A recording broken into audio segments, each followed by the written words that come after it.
अल्लाह के नबी सल्लल्लाहु ताला अलैहि वसल्लम ने इस हुर्मत वाले महीने की फजीलत भी बयान फरमाई। और इस मुहर्रम में हजरत हफ्सा रदी अल्लाह ताला अन्हा जो हुजूर की ज़ौजा हैं, वो फरमाती हैं रसूल पाक सल्लल्लाहु ताला अलैहि वसल्लम 4 अमल जिंदगी में कभी तर्क नहीं करते थे, छोड़ते नहीं थे। वो क्या है? तो आप फरमाती हैं उनमें से एक आशूरा का रोजा हुजूर कभी नहीं छोड़ते थे। आशूरा का रोजा रसूल पाक सल्लल्लाहु ताला अलैहि वसल्लम कभी तर्क नहीं फरमाते। इसकी बड़ी फजीलत है। ये आशूरा क्या है? 10वीं मुहर्रम के दिन को आशूरा कहा जाता है। बड़ा तारीखी दिन है। और बल्कि अल्लाह के नबी सल्लल्लाहु अलैहि वसल्लम ने यह भी फरमाया क़यामत भी इसी दिन को आने वाली है।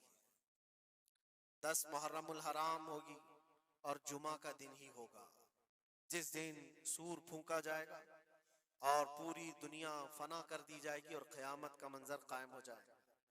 आशूरा का दिन आता है तो ऐ मोमिनो, सब के सब अल्लाह की बारगाह में दौड़ आ जाओ, इबादत के लिए लग जाओ। और उस दिन ये याद करना चाहिए कि यही वो दिन होगा जब हमें बारगाह रब्बुल इज्जत में खड़ा किया जाएगा। अव्वलीन से लेकर आखिरीन तक जितने भी पैदा हुए इस रोए जमीन पर सबको उठाया जाएगा, हिसाब व किताब होगा।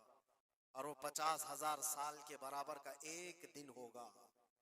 उस दिन को याद करके आशूरा का एहतमाम करना जरूरी है। आशूरा में तो वैसी यादगारें बहुत हैं। आदम अलैहिस्सलाम के मुतालिक उनकी तौबा उसी दिन कबूल हुई। नूह अलैहिस्सलाम की कौम पर जो अजाब आया था तूफान का, वो तूफान नूह से कश्ती को जो नजात मिली नूह अलैहिस्सलाम की, वो भी आशूरा का दिन था। सैयदना यूनुस अलैहिस्सलाम को मछली के पेट से बाहर निकाला गया, वो भी आशूरा का दिन था। मूसा अलैहिस्सलाम को फिरौन से नजात दी गई, फिरौन गर्क हो गया, पानी में डुबो दिया गया, वो भी आशूरा का दिन था। बहुत सारी इस तरह की तारीखी चीजें आशूरा के दिन। लेकिन ये सारी तारीखों पर एक तारीख गालिब आ जाती है, वो रसूलुल्लाह के नवासे की कुर्बानी का दिन। इसलिए कि वो पूरी उम्मत को हिला देने वाला हादसा है। नबी आखिरुज़्ज़मान सल्लल्लाहु ताला अलैहि वसल्लम ने अपने उस लख्ते जिगर को, अपने उस नूरे नजर को, जिसके लिए अपने सजदे लंबे कर दिया करते थे। जानते हैं आप, हुजूर पाक सल्लल्लाहु अलैहि वसल्लम के एक बेटे थे हजरत इब्राहिम, और ये उसी जमाने के हैं जब हजरत इमाम हुसैन भी पैदा हुए थे और हुजूर की गोद में आपके अपने बेटे भी थे। हुजूर सल्लल्लाहु ताला अलैहि वसल्लम के वो एक ही बेटे हैं जो 6 महीने तक जिंदा रहे। हुजूर सल्लल्लाहु अलैहि वसल्लम अपनी गोद में बिठाकर उन्हें प्यार कर रहे थे और इमाम हुसैन को भी गोद में रखे हुए थे। एक तरफ नवासा है और एक तरफ बेटा है। जिब्राइल अमीन ने आकर के अर्ज किया अल्लाह के नबी सल्लल्लाहु अलैहि वसल्लम से, कहा रब तबारक व तआला की मंशा ये है कि इन दोनों में से आप किसी एक ही को रख सकते। अल्लाह के नबी सल्लल्लाहु अलैहि वसल्लम ने इमाम हुसैन पर अपने बेटे को कुर्बान कर दिया। कहा है जिब्राइल, हुसैन को रहने दो, इसलिए कि ये मेरी आंखों का भी नूर है और फातिमा की आंखों का भी नूर है। फिर चंद ही दिन के बाद हजरत इब्राहिम का इंतकाल हो गया। आप अंदाजा करें, जिस हुसैन आजम के लिए रसूल पाक सल्लल्लाहु अलैहि वसल्लम ने अपने बेटे को कुर्बान किया और मदीने की गलियों में जिसको अपने कंधों पर उठाकर सवार करते थे, इमाम हुसैन हुजूर के सल्लल्लाहु ताला अलैहि वसल्लम के कंधों पर सवारी किया करते थे। दोष नबुव्वत जिनकी सवारी हो, अंदाजा कर सकता है कोई? उस हुसैन आजम के चर्चे मदीने तैयबा में बचपन में ही आम थे। सहाबा इकराम रिज़वानुल्लाहि ताला अलैहिम अजमईन देखते थे, कभी हुजूर सल्लल्लाहु ताला अलैहि वसल्लम मस्जिद नबवी तशरीफ लाते तो ये दोनों शहजादे हुजूर के जुब्बे पर लटके हुए आ जाते थे। कभी हुजूर मिंबर पर खड़े हैं तो एक शहजादा हुजूर के एक कदम को पकड़ा है, दूसरा दूसरे कदम को पकड़ा हुआ है। ये तो उनकी परवरिश थी जो बचपने की थी। सहाबा उनकी इस बचपने पर रश्क किया करते थे और सहाबा इकराम रिज़वानुल्लाहि ताला अलैहिम अजमईन अदब हद दर्जे का करते थे। आपको मैं बताऊं, अदब तो ऐसा था अहले बैत अथार का।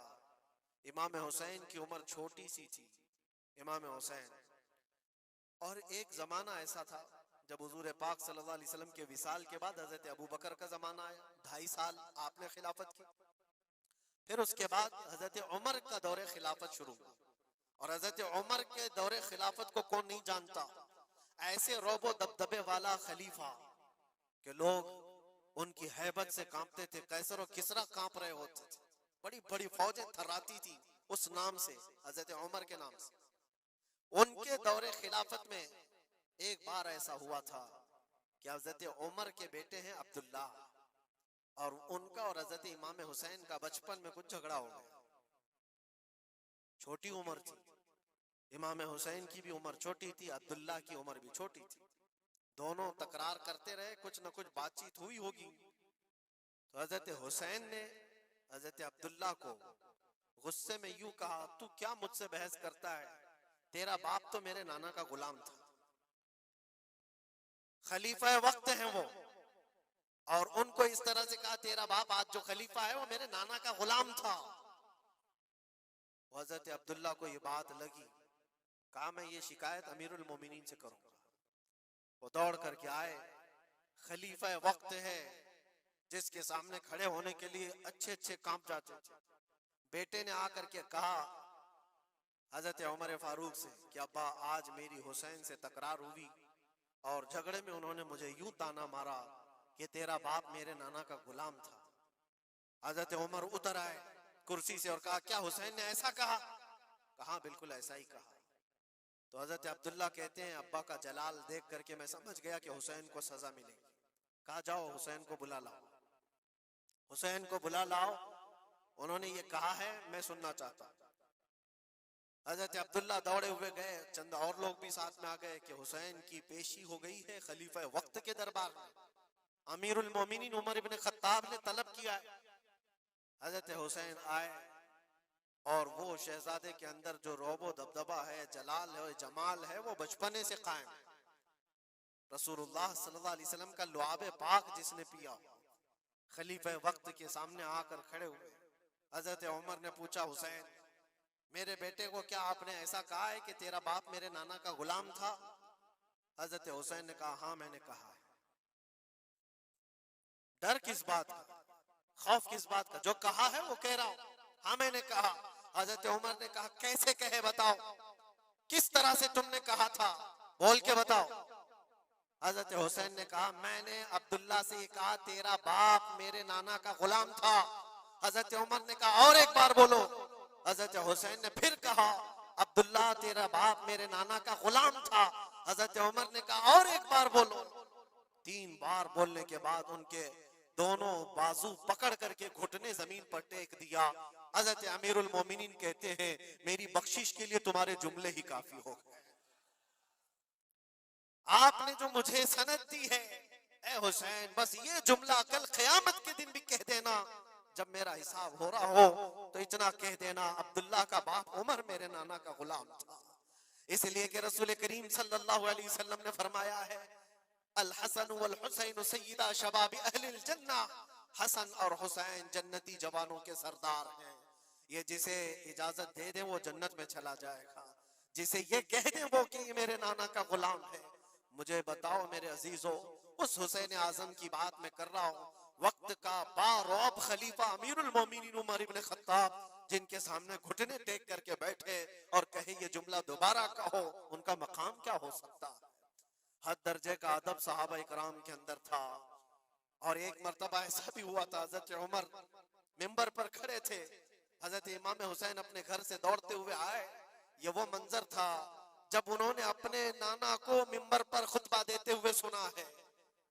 जमाना उन्होंने आंखें खोली हैं हुजूर की गोद में, बचपना पाया है रसूलुल्लाह के घर में, और देखा है सबसे पहले खुतबा देते हुए तो अपने नाना को देखा था। लेकिन जब रसूल करीम सल्लल्लाहु अलैहि वसल्लम की वफात हो गई तो पूरा अंधेरा सा छाया हुआ था।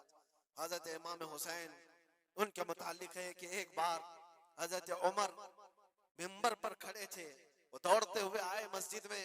हजरत हुसैन को ऐसा लगा कि रसूलुल्लाह खुतबा दे रहे हैं। वो यादें कहां से जाती जो रसूलुल्लाह को खुतबा देते हुए देखा था।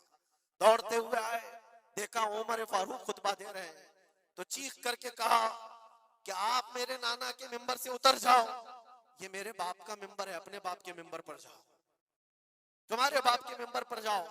हजरत उमर उतर गए, ये नहीं कि खुतबा कायम रखा, फौरन उतर आए और शहजादे को पकड़ करके रोने लग गए। सच कहा है हुसैन, ये मिंबर तो तुम्हारे घर का ही है, ये मिंबर तुम्हारे बाप का है, तुम्हारे नाना का है, और उन्होंने ये इज्जत बख्शी है हमें कि हम इस मिंबर पर खड़े होते हैं। अगर आप इजाजत दें तो मैं खुतबा दूं, वरना मैं यहीं बैठा रहूं।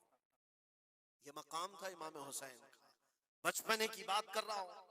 फिर उन्होंने कहा आप खुतबा दें। हजरत उमर खुतबा देने लगे।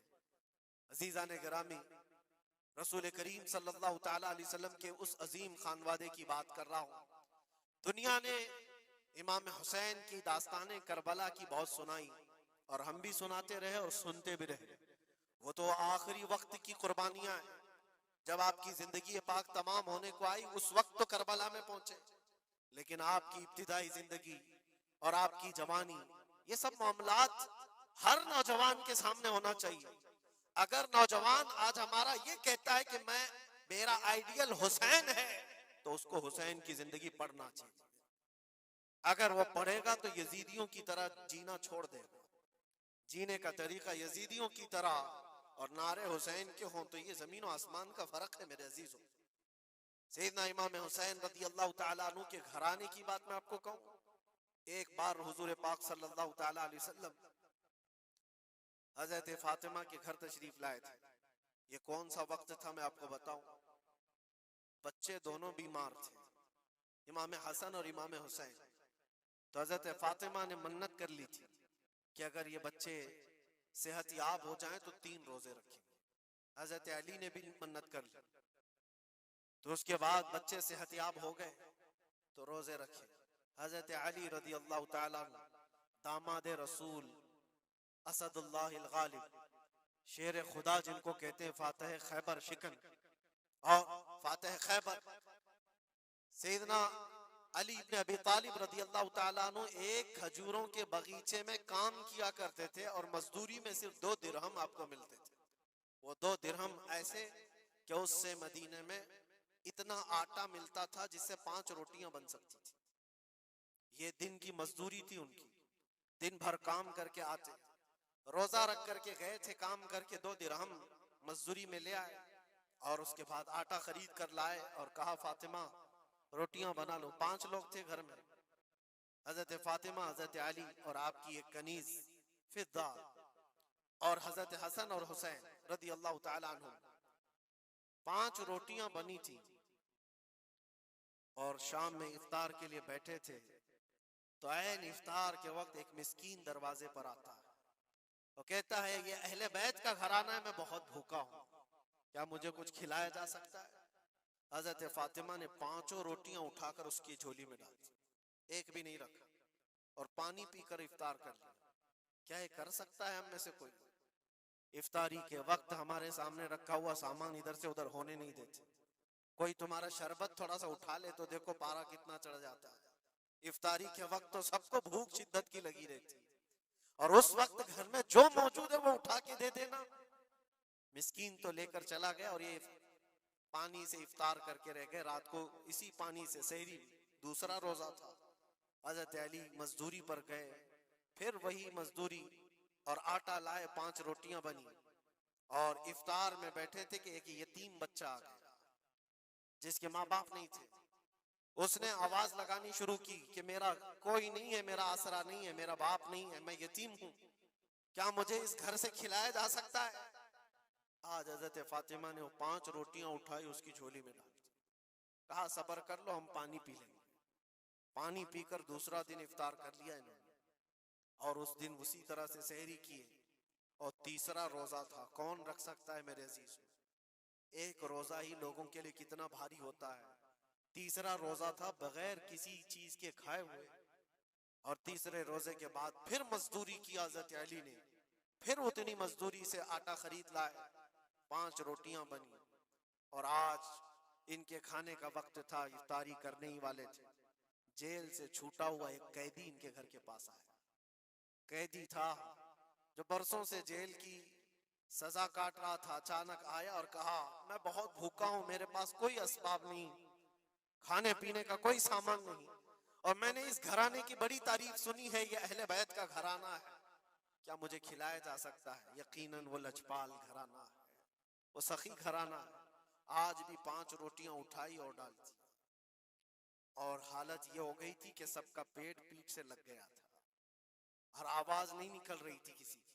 तीसरा दिन गुजरा था और उस वक्त सब हसनैन करीमैन ताक में दुबके हुए अंदर बैठे हुए थे। हजरत अली झुके हुए थे, हजरत फातिमा भी वो सजदे में थी। रसूल करीम सल्लल्लाहु ताला अलैहि वसल्लम इस हालत में इस घराने में तशरीफ लाते और आए, आवाज दिया तो आवाज किसी की निकल नहीं रही, सन्नाटा है घर में। देखा तो हसनैन करीमैन जिस्म पूरा लागर दिख रहा है, दीवार से दुबके हुए बैठे हैं, हजरत फातिमा अलग, हजरत अली अलग। ये क्या मंजर है? ये अहले बैत वो है जो फाका करते थे लेकिन शिकायत किसी के पास करते नहीं थे। ये नहीं कि हमारे घर में कुछ नहीं है, कभी नहीं कहा। इसी तरह बैठे रहे। अल्लाह के नबी सल्लल्लाहु अलैहि वसल्लम पूछ रहे थे तुम्हें क्या हो गया? इसी असना में उनका जवाब आने से पहले जिब्राइल अमीन आयत लेकर के आ गए। आयत लेकर के आ गए, कुरान पाक की आयत सूरह दहर में आज भी मौजूद है। अल्लाह ताला फरमाता है वयुतइमून अत्तआम अला हुब्बिही मिस्कीनन व यतीमन व असीरा। ए रसूल पाक, ये वो घराना है जो अल्लाह की मोहब्बत में कभी मिस्कीन को खिलाता है, कभी यतीम को खिलाता है और कभी कैदियों को खिलाता है। और हुजूर को हजरत जिब्राइल ने बशारत दी, ना वो मिस्कीन घर पे आया था, ना यतीम घर पे आया था, ना कैदी घर पे आया था। वो तो अल्लाह का फरिश्ता था जो अहले बैत का इम्तिहान ले रहा था। और ये अहले बैत का घराना इम्तिहान में मुकम्मल कामयाब है और इनके खाने के लिए अल्लाह ताला जन्नत से खाने नेमत उतार रहा है। ये वो घराना था। क्या इस सबर को आप देख सकते हैं? बचपन में जहां इतना सबर सिखाया गया हो, बच्चों ने ये उलझ करके कहा हो कि माँ क्यों दे रही हो रोटियां, हमारे लिए भी तो कुछ रखो। ये वो आदाब थे, ये वो परवरिश थी जो करबला के मैदान में उनको जबल इस्तिकामत बनाया हुआ था। टस से मस नहीं होते थे। ये अचानक आई हुई परवरिश नहीं थी, अचानक मिली हुई तरबियत नहीं थी। उनकी गुट्ठी में घोल करके पिलाई गई हुई तरबियत थी। हसनैन करीमैन को ये सब्र और इस्तिकामत उनकी माँ और उनके बाप ने उस वक्त से दिया है जब अभी वो शऊर की आंखें खोल रहे थे। अजीजा ने ग्राम वकार, इस्तिकामत किसको कहते हैं? यही एक जुमला, एक लफ्ज याद कर लो, बस काफी है। आज मेरा मैसेज इतना ही है। इस्तिकामत है सिर्फ और सिर्फ जुल्म सह करके मर जाना, ये कोई कमाल की बात है। जालिम के सामने डटे रहना और हक बात का ऐलान करना, ये इस्तिकामत है। और ये सारी करामतों से बढ़ करके है। सारी करामतें, जो भी वली करामत दिखाता है वो नबूवत का परता होता है, मौजज़े का परता होता है। नबी मौजज़ा दिखाते हैं। मौजज़ा क्या है? ऐसा काम जो आम इंसान नहीं कर सकता। जैसे हजरत मूसा अलैहिस्सलाम ने अपने लकड़ी को जमीन पर डाला तो वो सांप बन गया, अज़दा बन गया। हजरत ईसा अलैहिस्सलाम मट्टी के परिंदे को फूंक मारते थे तो वो उड़ जाता था। ये मौजज़ा है। और वली से जो काम सादिर होता है ऐसा जो आम इंसान नहीं कर सकता, उसको क्या कहते हैं? करामत। वली से करामत साबित होती है। बहुत सारे औलिया कराम से करामतें सादिर हुई। सरकार गौसे पाक रदी अल्लाह ताला अन्हु की करामतें बहुत है। सरकार गरीब नवाज की करामत है। बहुत सारे औलिया कराम की बहुत सी करामतें।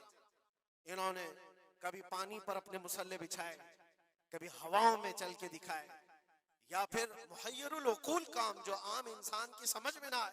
ये सब करामतें देखकर इंसान हैरत में आ जाता है, ऐसा कैसे? और आज भी सारे लोग इसी चक्कर में बाबाओं के पीछे घूमते रहते हैं कि कोई चमत्कार दिख जाए, चमत्कार नजर आ जाए। चमत्कार देखने के लिए इंसान पागल हो जाता है।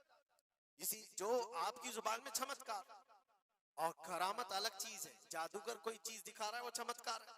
करामत देख करके तुम ये समझने लगते हो इससे बड़ा कोई हो ही नहीं सकता, इससे बड़ा कोई नहीं हो सकता। अगर तुम्हारे सामने कोई बाबा हवा में उड़ के दिखा दिया तो हो गया फिर तुम्हारा, सारी चीजें उसके पीछे कुर्बान। इससे पहुंचा हुआ कोई नहीं। मैं आपको कहता हूं दुनिया की सारी करामतें एक जगह पर हक बात पर अटल हो जाना, इस्तिकामत उससे बढ़ करके। वो इमाम हुसैन ने करबला के मैदान में दिखाया है। करामत क्या है इमाम हुसैन नहीं दिखा सकते थे?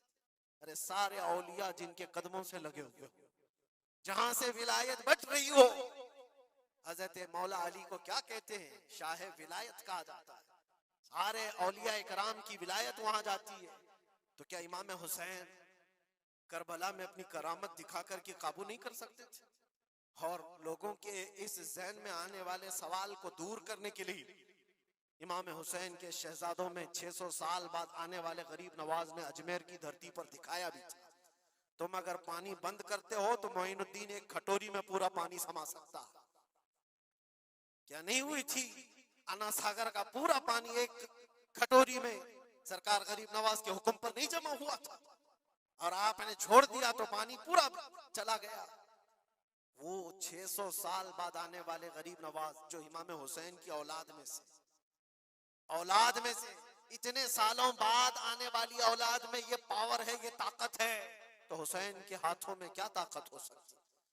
अरे दरियाए फुरात तो उनके कदमों से लग करके बहता अगर हुक्म देते। लेकिन इमाम हुसैन रदी अल्लाह तआला अन्हु करामत से अगर वो मामला हल कर देते तो हम जैसे निकम्मों के लिए आइडियल कौन होता? हम जैसे गरीबों के लिए आइडियल कौन होता? वो तो बड़े लोग थे, मुत्तकी थे, परहेजगार थे, रसूलुल्लाह के खानदान से थे, उन्होंने करामतों से उन मामलात को हल किया होगा। लेकिन हम जैसे लोग इस जमाने में अपने दौर के यजीदियों से लड़ने का वक्त होता तो हम कौन सी करामत दिखाते? इसीलिए इमाम हुसैन ने क़यामत तक आने वाले मुसलमानों के लिए करामत दिखा करके उस मैदान को फतह नहीं किया, इस्तिकामत दिखाकर। ये मैसेज था कि ऐ मुसलमानों, जैसी भी बड़ी ताकत तुम्हारे सामने आए डटे रहो, जमे रहो और मरने का खौफ ना रखो। अगर कट जाते हो, मर जाते हो तो कोई फर्क नहीं पड़ता, क्योंकि रब तबारक व तआला ने पहले ही कुरान में गवाही दे दी है, वला तक़ूलू लिमन युक़तलू फी सबीलिल्लाहि अमवात बल अहयाउ वलाकिन ला तशऊरून। जो अल्लाह की राह में मारे जाएं उन्हें मुर्दा न कहो, वो जिंदा हैं, तुम्हें उसका शऊर नहीं। और वो जिंदगी तो आज भी हम देख रहे हैं, आज भी हम देख रहे हैं, इस्लाम जिंदा होता है हर करबला के बाद। क्या ये नहीं देख रहे? हर घर पे इमाम हुसैन के चर्चे। जलने वाले होंगे, कुड़ने वाले होंगे, लेकिन उनको उंगलियों पे गिना जा सकता है, बाकी चाहने वालों की तादाद सितारों से ज्यादा है। इमाम हुसैन का झंडा आज भी उसी तरह लहरा रहा है। सच बताऊं मैं आपको, कभी आपको इत्तेफाक हो तो मुल्के शाम के दिमश्क में भी जाना, जहां पर 3 साल यजीद का दरबार लगता था। वो भी अपने वक्त का खलीफा बना हुआ था, और उसने जो अपने दौरे खिलाफत में, अपने दौरे हुकूमत में जुल्म ढाए वो तारीख में रकम हो चुके हैं। जाकर के पूछना अहले शाम से, दिमश्क वालों से, कि एक दौर यहाँ तुम्हारा बादशाह रहता था, शाम का हुक्मरान यजीद, वो कहाँ है, उसकी कब्र कहाँ है? लोग तो बगलें उठा करके आपको कहेंगे कि यहाँ तो कोई ऐसी कब्र नहीं दिखती। हाँ, हमको पता है, बाज मुअर्रिखीन ने, बाज दानिश्वर जो पढ़े लिखे, वो कहते हैं जहां पर सारा कचरा एक जगह फेंका जाता है, डम किया जाता है दिमश्क का, वहां कहीं उसकी कब्र खो गई, उसमें कहीं कब्र खो गई। ये तो उसकी बात कर रहा हूं जो बादशाह था, फौज रखता था, ताज रखता था, तख्त रखता था और हुकूमत रखता था। उसका सवाल ऐसे। फिर आओ इराक की सरजमीन पर और करबला जाओ। सोचो, एक खुला चटेल मैदान था, यहाँ पर कोई आबादी नहीं थी, दूर दूर तक एक दरियाए फुरात बहती थी और बाकी कुछ नहीं था। और जाकर के आप ढूंढने लग जाओगे कि मैदान कहाँ है, तो तुम्हें मैदान नहीं मिलेगा, हर जगह आबादी ही आबादी। एक हसीन और जमील शहर है, और लोगों से पूछो कि यहाँ तो हमने सुना था रसूलुल्लाह के शहजादे हुसैन को काट करके टुकड़ों में बदल दिया गया था, उनके शहजादों को, और इमाम हुसैन के सर को अलग कर दिया गया, जिस्म को अलग कर दिया गया, उनके बेटों के जिस्म पर घोड़े दौड़ा दिए गए थे। सुना तो ऐसा था कि उनके सब जिस्म को इस तरह से बिखेर दिया गया था। वो कहाँ है? क्या मिट गए तारीख में? नहीं, आपको हाथ पकड़ कर ले जाकर ऐसे दरबार में खड़ा करेंगे जिस दरबार की ऊंचाई देखने से टोपी गिर जाती है। उस हसीन दरबार को देखते ही दिल में हैबत तारी होती है, और फिर तुम बेइख्तियार ये कह दोगे, हुसैन का दरबार देखते ही तुम्हारी जुबान से ये अल्फाज निकल पड़ेंगे, शाह अस्त हुसैन, बादशाह अस्त हुसैन। वो अब भी बादशाह है, अब भी शाह है, और हजारों लोगों को देखा है हमने हुसैन आजम की कब्र पाक के पास आते हैं।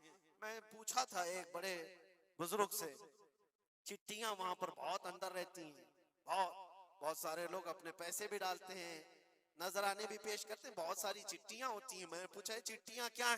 कहा बरसों से रिवाज है, जब किसी का कोई मसला हल नहीं होता तो वो पूरा चिट्ठी में अपना लिख करके लाता है और इमाम हुसैन के पास पेश करता है, इसलिए कि उसका विजदान ये कहता है हम रियाया हैं और वो बादशाह है।